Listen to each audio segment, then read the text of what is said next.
Dear Chosen One, what I am about to reveal to you may seem absurd at first, but everything will make sense in the next few minutes. One of the 72 ancient spirits, those that Solomon trapped using divine authority, has escaped. But the most alarming thing isn't that it's free, it's that it's after you. And it doesn't want your body, nor your soul right away. It wants your attention, your collaboration, your silence. And the most dangerous part? It is approaching with disguises, recurring thoughts, feelings of emptiness, behaviors that seem harmless but are slowly corroding you from the inside. If you feel like you're acting against yourself, maybe you're no longer in control. But before we continue, I have a special request. Like this video now and subscribe to the channel to keep receiving messages like this. Write in the comments, "I choose the truth," to declare to the universe and to yourself that you are ready to break free from any invisible influence that wants to use you without you noticing. This video is not just content, it's a mirror, a warning, and perhaps the last chance for you to regain consciousness before your mind is completely corrupted. We are dealing with something that moves through the shadows of routine, and only those who wake up now will be able to resist what's coming. In this video, you will understand that this spirit doesn't act like a monster, but like a counselor. It speaks with a voice similar to yours, and that's why many are already working for it without knowing. They give up their essence, betray their own values, and think it's just a bad phase. But it's not. It's invisible manipulation. And it only works on those who are too exhausted to question. If you've ever felt like you've been living on autopilot, repeating patterns that destroy you without knowing why, this video was made to wake you up. The spirit has already escaped. The question now is, have you already opened the door? You need to understand that these spirits don't act in haste. They operate through infiltration. It's not about possession. It's about influence, about placing thoughts in your daily life that seem harmless. A little doubt here, a feeling of giving up there, a desire to isolate, to stop fighting, to accept a lukewarm life. And it all starts with the weakening of your perception. The mental fog you call tiredness may just be the beginning of surrender. The spirit doesn't need to attack you. It just needs you to be too busy to notice that you're being manipulated. And that's how it installs itself, on autopilot. Have you noticed how certain behaviors repeat in your life, even when you promise yourself that you will change? How something pulls you back into old habits, old wounds, draining relationships. This isn't just psychological, it's spiritual. When an entity of this nature identifies you, it doesn't come to dominate you. It studies you. It adapts to your emotional vocabulary. It starts speaking with your inner voice. It makes you think that what is destroying you is just a phase. And when you realize it, you're already collaborating with your own downfall. This is the work it wants, for you to destroy yourself slowly, believing it's your own choice. This spirit acts where there are emotional gaps. It enters through unresolved trauma, swallowed anger, guilt that was never confronted, and, mainly, it enters when you're tired of waiting for God. When you begin to doubt divine timing. When you want quick answers, easy exits, spiritual shortcuts. That's when it whispers, "I can help you." But the price isn't stated. It's charged little by little. First, you distance yourself from those who confront you. Then, you isolate yourself from the truth. And when you realize you're already defending ideas you once considered dangerous. The spirit doesn't want to dominate you. It wants you to destroy yourself. And the scariest part is that it doesn't force you to do anything. It just convinces you. It plants doubt and lets you water it. With each defeatist thought you feed, it grows stronger. With each day that you accept living on autopilot, it advances. It doesn't hurry, but it has a plan. For you to lose sight of who you truly are. For you to become a gray version of yourself. To accept a life without shine, without purpose, without truth. It is the master of whatever. It feeds on your apathy. And when you wake up, sometimes you've already been working for it for years without even noticing. You think you're in control, but maybe you're just following a script you didn't write. You repeat words you've heard. You defend causes you don't understand. You live by obligations you never questioned. And all of this shapes you, making you more like what the world expects and less like what God dreamed. This spirit knows that the greatest prison is the one where the prisoner thinks he is free, and that's why it doesn't chain you. It chains you with distractions, addictions, false rewards, and every time you choose comfort over confrontation, it smiles, because you're serving it without knowing. There's a war going on, but it doesn't look like swords or demons shouting. It's a war of perceptions, a subtle war where the weapon is exhaustion and the ammunition is doubt. And those who are not vigilant will fall smiling. The spirit that escaped is an expert at turning what's wrong into understandable, at giving beautiful arguments for choices that weaken you. It makes the wrong seem reasonable. And while you're trying to live your life, it's shaping your mind, influencing your desires, silencing your conscience. Because the more you move away from your identity, the more useful you become to it. The problem is that when you begin to realize you've already lost so much, you've already hurt people, you've already abandoned dreams, you've already normalized toxic cycles, you've already become someone you don't recognize. And then comes the emptiness, that inner silence that no music can fill. This is its signature. The spirit doesn't just want to use you. It wants to erase your fingerprints from the world. It wants you to pass through this life without leaving a trace, without fulfilling a mission, without inspiring anyone. Just another one. And for that, it needs to keep you asleep, even with your eyes open. And do you know what's more subtle about this influence? It doesn't change everything at once. It weakens your limits little by little. Today, you tolerate what yesterday caused you repulsion. Tomorrow, you defend what you once swore never to accept. And when you realize it, it's not just your routine that's changed. It's your conscience that's been shaped. This spirit works with a different clock. It doesn't hurry, but it has precision. Every emotional fall you have is one more brick in the fortress it builds inside of you. And while you rationalize your deviations as phases, it keeps expanding the territory where God no longer has a voice. You start to stop feeling. Things lose weight.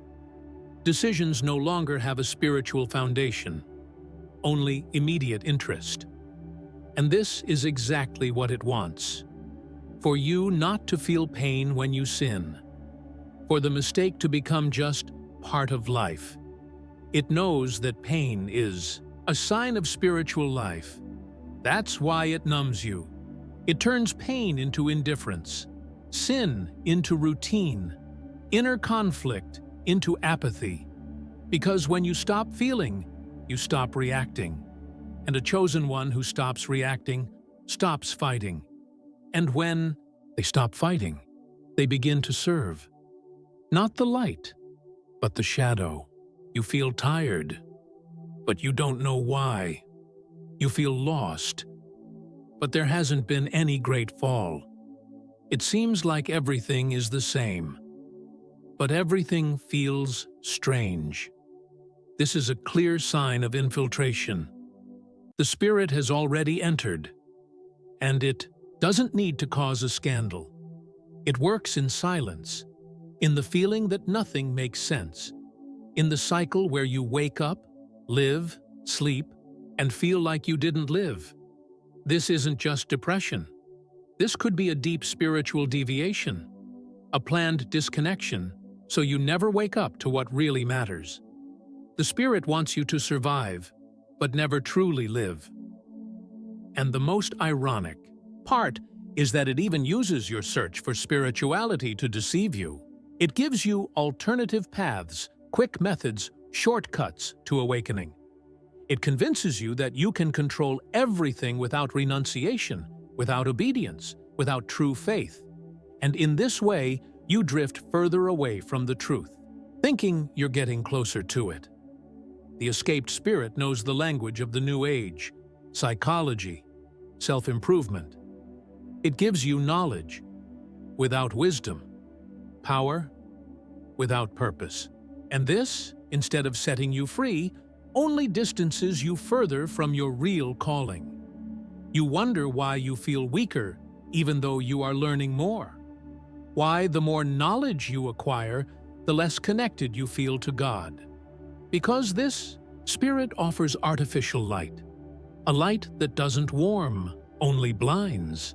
It wants you to confuse movement with progress, information with wisdom, and it keeps you trapped in a self-help cycle that never truly solves the problem. Because the real problem is spiritual, and it can only be solved with truth, confrontation, and faith. Not with pretty words or empty promises. Many are already working for it and don't even realize. They defend the freedom to be whoever they want, even when it's killing them inside. They reject any structure, any authority, any limit, in the name of a liberation that only imprisons them further. The Spirit operates where there is directionless revolt, where there is unhealed trauma, where there are wounds not delivered. It feeds on pride disguised as empowerment, on independence that disregards divine care, on the cry for freedom that rejects the love that corrects. And in the meantime, the chosen one drifts away from the path that heaven has drawn for them. The Spirit doesn't want you to worship it. That would be too easy to identify. It wants you to worship yourself above all. It wants you to place your desires on the throne, your will as law, and to disregard any voice that calls you to something greater than your ego. Because when this happens, you become blind.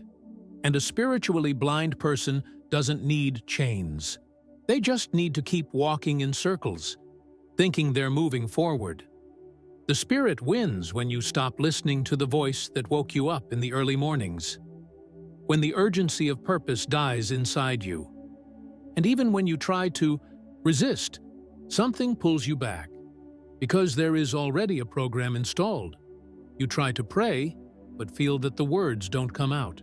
You try to start over, but can't find the strength. It's like there's an invisible weight on your shoulders. And this is not laziness. It's spiritual sabotage. The Spirit operates in the interlines of your routine. It knows your triggers, your most fragile memories, your breaking points, and it acts with precision. It makes you tire of trying. It convinces you that nothing matters anymore. And then you give in, not with shouts, but with sighs, and you surrender to the emptiness. But why did it choose you? Why you, specifically? Because you are dangerous. Because there is something in you that still pulses with truth. Because even wounded, you carry a light inside of you that it cannot extinguish. Only try to cover. The spirits of the Goetia don't want just anyone. They want those who carry spiritual weight. Those who, if they awaken, can overthrow structures. They want you because you carry codes, gifts, words, healings. And as long as you remain asleep, their plan remains intact. But if you wake up, the whole system trembles. It won't attack you with fear. It will conquer you with comfort, with promises, with your way. It will give you everything you asked for, without the process that God demands. But what it offers is poisoned, because everything that comes outside of God's will, even if it shines, decays. The spirit that escaped wants to make you an instrument of chaos, but silently. It wants you to teach without anointing, speak without conviction, live without truth. For you to be just another person who carries knowledge, but has lost presence, because an empty chosen one is more useful to it than an open enemy. Many people are being praised by the wrong spirit. They are being exalted by systems that God never blessed. They are being applauded on stages built by deceit, and they think they're living their purpose, but they are merely executing a mission that is not theirs. This is the most sophisticated trick of this spirit, making you think you're on the right path while everything inside you is dying. The crisis is not in what you're doing, it's in what you lost to get where you are. Do you still feel God's presence, or do you just feel productivity? This entity doesn't want to take you away from religion. It wants you to remain in it as long as you stay spiritually shallow. It doesn't want you to abandon your faith. It wants it to be just another concept. For you to speak about God without fearing Him. For you to quote verses without living them. For you to sing, preach, share without being touched. Because the more you speak of light without carrying it, the more you collaborate with darkness. And when you realize it, the anointing is gone. Authority is dead, and you've become just another one who serves the Spirit, while speaking in God's name. And maybe at this moment, you are realizing something. An inner discomfort, a memory, a blind spot that is now being illuminated. This is not a coincidence. It is the Holy Spirit nudging you, telling you, you can still come back. It's not too late to break free. The other spirit won't leave easily. It will try to convince you that you're exaggerating, that this is just drama. But the truth is that if you're hearing this and feeling something stir inside, it's because God is still calling you back. And if He is calling, it's because He still wants you. But this choice cannot be delayed for long, because the longer you wait, the more roots this spirit creates within you. It will begin to make decisions for you. Choose your words. Define your relationships. Shape your opinions. And when you realize it, you won't even know where you end and it begins. You won't be influenced anymore. You will be controlled. And the worst part, you won't even know. Because the true spiritual captivity is the one where the prisoner sings, laughs, works, thinking they're free. There is a difference between being awake and being truly awake. Many have opened their eyes but remain blind inside. They keep living the same story with different characters. They change places, routines, clothes, people. But don't change their spirit, because true freedom isn't external. It's spiritual. And until you break free from what controls you in the invisible, you will remain trapped in new forms of the same prison. This spirit doesn't want to stop you from changing your life. It just wants you to never change inside. For you to reinvent yourself without being reborn. Maybe you think this is an exaggeration, that these ideas are too symbolic. But look at your life honestly. How many of your decisions came from your essence? And how many came from fear? How many words did you speak out of conviction? And how many to avoid conflict? How many paths did you choose for the truth? And how many for comfort? This is the influence it has. Not to tell you what to do, but to distort the reasons that drive you. And that is much more dangerous because you believe you are being yourself, when, in reality, you are being what it needs you to be. It doesn't need to destroy you. It just needs to keep you away from what heals you. And this is how many chosen ones become cynical, cold, critical of everything spiritual. Because it plants disappointments in sacred places. It generates scandals within faith. It makes leaders fail. So that, when you see this, you lose trust in the greater purpose. But all of this is strategy. It knows that hurting your faith is more effective than attacking your morals, because a spiritually wounded chosen one isolates, hides, and begins to live a superficial, protected, sterile faith. A faith that changes nothing, not even themselves. And deep down, you feel this. Because even when everything seems to be working on the outside, there's a disconnect inside. Something tells you there's more, that all of this is not enough, that your soul is hungry, even with a full agenda. This is the crack through which God can still enter. Because as long as there is thirst, there is hope. The escaped spirit wants to dry your thirst. It convinces you that you already have enough, that you don't need to go deeper. But if you silence this cry of the soul, it will silence even what kept you alive. And then, only the echo of a lost existence will remain. You need to understand that this battle is not against a mythological being. It's against everything that wants to keep you shallow, tired, passive. It's against the system that teaches you to survive without thinking, against the cycle of comparison that takes you away from your identity, against the pressure to fit into a mold that was never yours. This spirit represents this, the invisible force that takes you away from what is authentic, from what is eternal, from what is pure. And you don't need to see horns to know you are being attacked. Just look at the frequency with which you betray yourself. That's already proof enough.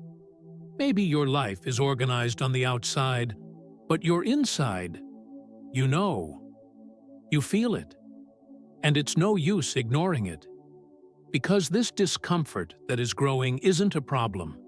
It's a blessing. It's the sign that your soul is still alive, and that God is still calling you. Not with accusations, but with invitations to return, to cleanse, to start over. It doesn't matter how far you've gone or how much time you've served the wrong voice. What matters is that you can still say, "Enough. Now I choose the truth." And when you say that, the entire spiritual world moves. But understand, this choice isn't a pretty thought. It's a war. It will hurt to break. It will cost to leave. It will stir up everything. Because the spirit won't give up easily. It will try to convince you that it's too late, that you've already dirtied yourself too much. But that's a lie. You weren't chosen for being perfect. You were chosen because even in the darkness, the light inside you never completely went out. And it's beginning to shine again. Now. And when you say yes to the truth, it loses. The moment of the great turning point has arrived. The escaped spirit has no power over those who rise and choose the truth. It wants you defeated, you know that. It wants you to surrender to apathy, to fear, to doubt. But if you are here, listening to this, it's because you have something it cannot control. The choice. And this choice is no longer just about what to do. It's about who you will be. Are you determined to be shaped by a higher force? Or will you continue to let yourself be manipulated by shadows that are not yours? The Spirit works in what is invisible, in what is not said, in the words you swallow, in the attitudes you omit, in your lack of courage to say no to what corrodes you. But at the same time, it is weak. It depends on you. It depends on silence, omission, doubt. And it only gains power when you don't rise up to fight. But if you decide to face the darkness with the light God gave you, it can no longer stay. It loses control over you. The choice is yours. And from now on, it will be your greatest weapon. You are not alone in this battle. The spirit that rose, wanting to manipulate you, has already been defeated. What you carry inside of you is much stronger. God has already prepared you for this moment. He hasn't left you powerless. You have everything you need to win if you choose to live in truth. The lie is the weapon of the escaped spirit. And by making the decision to awaken, you already undo the lie. By choosing to take the truth as your armor, the spirit has no power anymore. And thus, true freedom begins. It doesn't come with promises of easy success. It doesn't come with guarantees of a life without challenges. It comes with the awareness of who you truly are, of the fact that evil doesn't have the power it tries to convince you it has. And when you truly rise and no longer submit to the shadows, this will be the greatest victory you've ever had. No matter how lost you've felt up until now, what matters is that now you are seeing clearly. And when you see, there's no turning back. I now invite you to reflect deeply. What will you choose? Will you continue living as a puppet of the spirits of Solomon, who want to see you asleep and in constant conflict? Or will you rise and take your place of spiritual authority as a child of God and break free from every influence that's trying to corrupt you from the inside out? Because the truth is, if you choose this fight, it will be yours to win. You already have the weapons, you just need to remember how to use them. I know the path won't be easy. The spirit won't leave without a fight. But when you say no to evil and yes to truth, you are already winning. And everything around you begins to change, begins to align with God's will, because you chose to wake up. And this is the decision that breaks all the chains that held you. Now you are no longer a victim of a spirit that tried to manipulate you.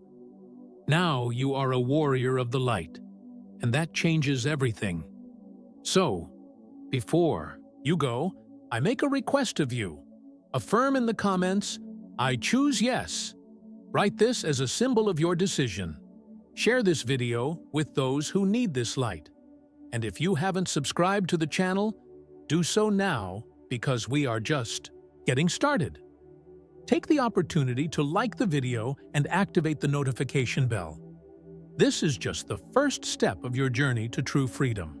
Now it's your turn to act. The spirit that tried to corrupt you has already been defeated. The choice to awaken is yours. Be true to yourself and never allow yourself to fall again. The fight is not easy, but victory is guaranteed for those who choose the truth. And don't leave here without watching the next video suggested on the screen. Just click the video and you'll receive more important revelations for your awakening as a true chosen one of God. Stay firm on your path. Thank you for joining us here, and may God bless you always.